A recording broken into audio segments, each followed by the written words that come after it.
ETF index mutual funds నేర్చుకుని stock మార్కెట్లో రాణించాలనుకుంటున్నారా? వెంటనే ఈ నెంబర్కి కాల్ చేయండి.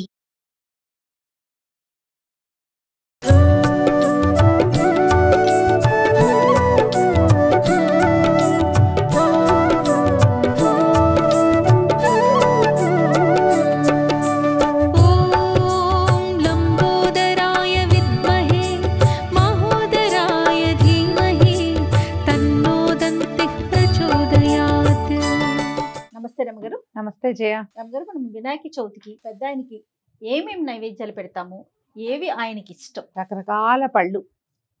వినాయకుడికి బోళ్ళు పాటలు, పద్యాలు, ఎన్నో శ్లోకాలు చాలా ఉన్నాయి.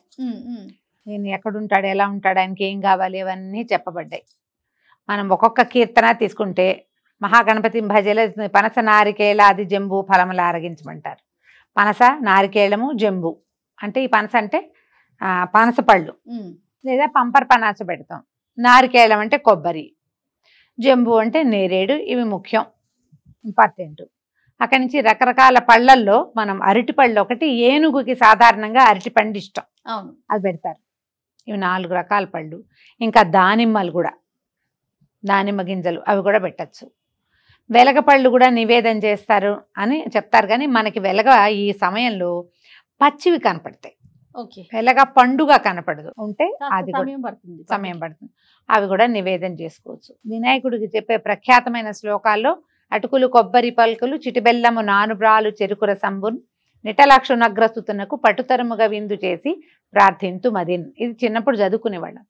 అటుకులు కొబ్బరి పలుకులు, బహుశా పద్యం కోసం పలుకులని రాశారేమో అనుకుంటా. కొబ్బరి ముక్కలు అనమాట అటుకులు. మామూలు మనం అటుకులు పెడతామా, అటుకులు కొబ్బరి పలుకులు, చిట్టి బెల్లం, బెల్లం చిన్న చిన్న ముక్కలు చేసి. అది నానుబాలంటే బియ్యాన్ని నానబెడతారు చేయ. బియ్యం నానబెట్టి వాడేసేసి ఆ నానిన బియ్యము నివేదన చేస్తారు. ఇవి పెట్టుకుంటారు. తర్వాత కుడుములు, ఉండ్రాళ్ళు, మోదకాలు. ఈ మోదకం అనేసరికల్లా అసలు నిజానికి మోదకం అంటే లడ్డు. గుండ్రంగా ఉండే ఖాద్య విశేషాన్ని మోదకం అనాలి.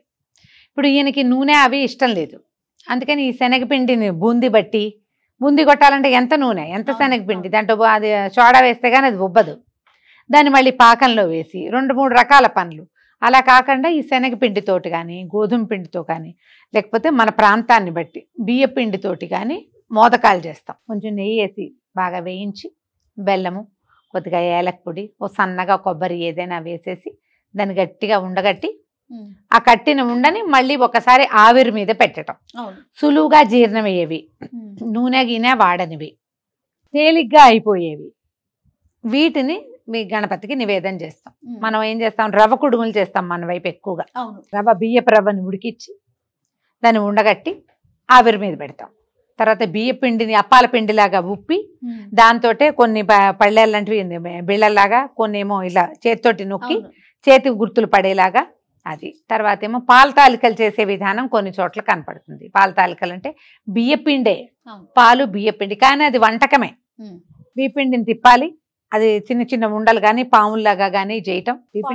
పచ్చి బియ్యపిండి కూడా వేడి పాలు పోసి కలుపుతారు, ఉప్పక్కర్లేదు కదా, బియ్యపిండి కలిపి దాన్ని పాలల్లో వేసుకోవటం. అందులో సగ్గు బియ్యం వేస్తాం. ఇప్పుడు దేవుడికి నివేదనతో పాటు ఒక పాయింట్ ఉంటుంది కదా జయ, ఈ నివేదన చేసినది అంతటితో సరిపోతా అని పెట్టేసి వదిలేయం. దాన్ని ఏం చేయాలి, మంది మీద ఖర్చు పెట్టాలి, ప్రసాద వినిమయం జరగాలి. ప్రసాదం వినిమయం జరగాలి కాబట్టి ప్రసాదాన్ని సంతోషంగా స్వీకరించేలాగా, ప్రసాదం అని కళ్ళు మూసుకుని దేవుడాన్ని విషం మింగినట్టు మింగకుండా రుచికరంగా స్వామికి సమర్పిస్తే అంతే రుచికరంగా మనుషులు కూడా తినగలుగుతారు. దాంట్లో ఇంకా కొంచెం ఏలక్కాయలు వేసుకోవటము, మరి కాసిన జీడిపప్పులో కిస్మిస్లో ఇంకొకటి ఏమైనా వేయటం, రుచిగా తయారు చేసి స్వామివారికి నివేదన చేసుకుంటే బాగుంటుంది. పచ్చి చలిమిడి చేసేవాళ్ళని చేయ. మా చిన్నప్పుడు అయితే బియ్యం పిండి, కొట్టిన పిండి, దాంట్లో కొంచెం బెల్లం వేసి ఒక పాలు చుక్క పోసి అసలు నీరు చుక్కేసి గట్టిగా తొక్కితే చలివిడి అయిపోతుంది. చలివిడి చిన్న చిన్న ఉండ్రాళ్ళు అవే. ఎన్నేళ్ళలో పచ్చి చలివిడి ఉండ్రాళ్ళు పెట్టాను చెయ్య మేము. మా ఇంట్లో అలాగే పెట్టేవాళ్ళం. ఈ కుడుములు చేయటం నాకు వివాహం అయ్యాకే నేర్చుకున్నాను నేను. మా ఇళ్లలో లేదు. మేము ఈ పచ్చి చలివిడి పెట్టి దీంతో పాటు పెసరపప్పు, అదే ఏమంటారు వడపప్పు, పానకము, కొబ్బరికాయలు, విస్తారంగా కొబ్బరికాయలు కొట్టేవాళ్ళం. తర్వాత కొబ్బరి లౌజ్ ఒకటి చేసేవాళ్ళం. బెల్లము కొబ్బరి కలిపి అది నివేదన చేసేవాళ్ళు. ఓ. ఇప్పుడు కూడా మనం అది చేసుకోవచ్చు. అది చేయటం జిల్లేడికాయలు చేస్తాం కదా, పాలకాయలు, జిల్లేడికాయలు, పప్పులో ఉండ్రాళ్ళు, పాకంలో ఉండ్రాళ్ళు, పాలల్లో ఉండ్రాళ్ళు, ఏవైనా ఉండ్రాళ్ళు కామన్. అవును అవును ఎందులో కుదిరితే అందులో. ఉండ్రాళ్ళు అంటే బేసిక్, అందులో ఏమిటి ఉంటుంది, బియ్యం పిండి. పిండే కదా. ఆయనకి ఈ బియ్యం బేస్డ్ గా ఉండే పదార్థాలు ఇష్టం. అసలు భోజన ప్రియుడారు అమ్మగారు గణనాథుడు. అంటే మరి ఈయన గజముఖుడు కదా, ఆ, గజముఖుడు. గజం అంటే మరి ఆహార ప్రియత్వమే ఉంది గజానికి. కొంచెం ఎక్కువ తీసుకుంటుంది, పెద్ద శరీరం కదా, తల అదే ఉంది ఇప్పుడు. అంటే మెదడు దాందే కదా, అవునులేండి. ఆహార ప్రియత్వం ఆటోమేటిక్ గా వస్తుంది, ఎక్కువ కావాలి. అవును ఇప్పుడు ఇందులో కూడా గజం పూర్తి వెజిటేరియన్, చెరుగడలు అవి తింటుంది. అవును తర్వాత ఏమో ఈ గడ్డి అలాంటివి తింటుంది. దాంతోపాటు మనం మామూలుగా మానవులు పెట్టేటట్టయితే దానికి చెరుగడ బేస్ నుంచి వచ్చిన బెల్లం పెడతారు బాగా, అరటిపళ్ళు విస్తారంగా పెడతాం, కొబ్బరికాయలు తీసుకుంటుంది, తర్వాత వెలగపళ్ళు తీసుకుంటుంది. ఏనుకి ఏవి ఇష్టమో అవే అవన్నీ కూడా పెడతాం. గణపతికి ఇష్టం. దీంతో పాటుగా సాధారణంగా నివేదనగా పనికొచ్చేది ఉడికిన ఏ పదార్థాన్నైనా మనం పెట్టచ్చు. ఈ ఉడికిన పదార్థాల్లో అవన్నీ కూడా సాత్వికమైనవి, సులువుగా అరిగేవి. ఇవి దృష్టిలో పెట్టుకుని ఒకవేళ వండలేమో చేయలేం, బజార్లలో నుంచి తేకండి, అటుకులు పెట్టండి, ఒక కొబ్బరికాయ కొట్టండి, ఒక డజన్ అరటిపళ్ళు పెట్టండి, ఇంకేమైనా పళ్ళు ఈ కాలంలో లభించేవి అన్ని పళ్ళు నివేదన చేసుకోవచ్చు. చేయగలిగితే కాస్త పాయసం చేయండి, లేదా నేను చెప్పా కదా పచ్చి ఉండ్రాళ్ళు కలుపుకోవచ్చు. అవునవును పాకం ఉండ్రాళ్ళు ఊరికే బియ్యపిండి, పాలు, బెల్లం, నెయ్యి, ఆ ఉండ్రాళ్ళు చేసైనా సరే చక్కగా గుండ్రటి ఉండలు చేయటం, నివేదన చేసుకోవటం. ఇంత మటుకు చేసినా చాలు. ఈ ఊర్లలో చేసేవి, లేకపోతే బాంబేలో చేసేవి, అక్కడెక్కడో చేసేవి, అవే చేయాలని ఎందుకు ఆలోచిస్తాం మనం? అంతే కదా, మన పద్ధతి మనం. మన ఊళ్ళల్లో చేసేవి, మన ఇంట్లో చేసేవి, అవి ఎందుకు ఆలోచించాం? ఏ పండగకైనా మనం ఏం చేస్తామంటే ఇప్పుడు బజార్లో కనపడతాయి, లేదా బాగా ఇప్పుడు మనం ఏంటంటే సోషల్ మీడియా బాగా చూస్తాం. అవును రమ్య. సోషల్ మీడియాలో వినాయక చవితి కోసం చేసామంటే అదేదో వాళ్ళు చేశారు, మనం కూడా చేద్దామనిపిస్తుంది.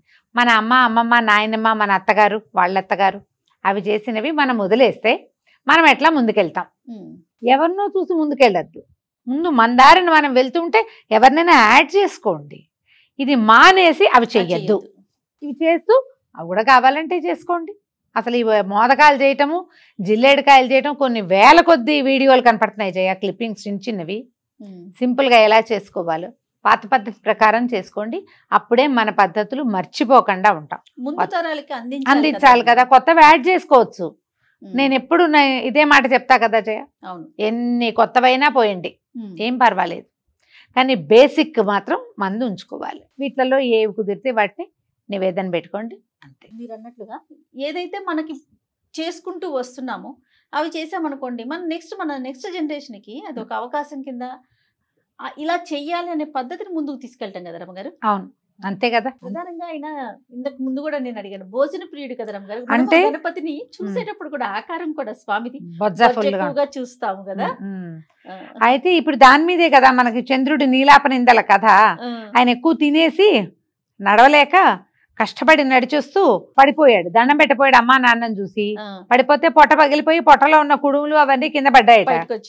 చంద్రుడు చూసి నవ్వాడు. ఆయన నడవలేకపోతున్నాడని నవ్వాడా చంద్రుడు? పడిపోయి పొట్టలోంచి కింద పడిపోయాడు, బొకబొరలా పడ్డాడు, అందుకని నవ్వాడు. నవ్వడం వల్లే పొట్ట పగిలింది. అవును, పార్వతీదేవి కోపం వచ్చి తెప్పించింది. ఎవరైతే ఈ చంద్రుడిని చూస్తారో నేను పాపిష్టివాడివి, నువ్వు చూడడం వల్లే నా కొడుకు ఇట్లా అయిపోయాడు, కాబట్టి నిన్నెవరు చూసినా సరే వాళ్ళు నీలాపనిందల పాలవుతారని చెప్పించింది. ఇప్పుడు అతి భోజనం ఎప్పుడు మంచిది కాదు కదా, అది ఎవరికైనా అనారోగ్య హేతువు.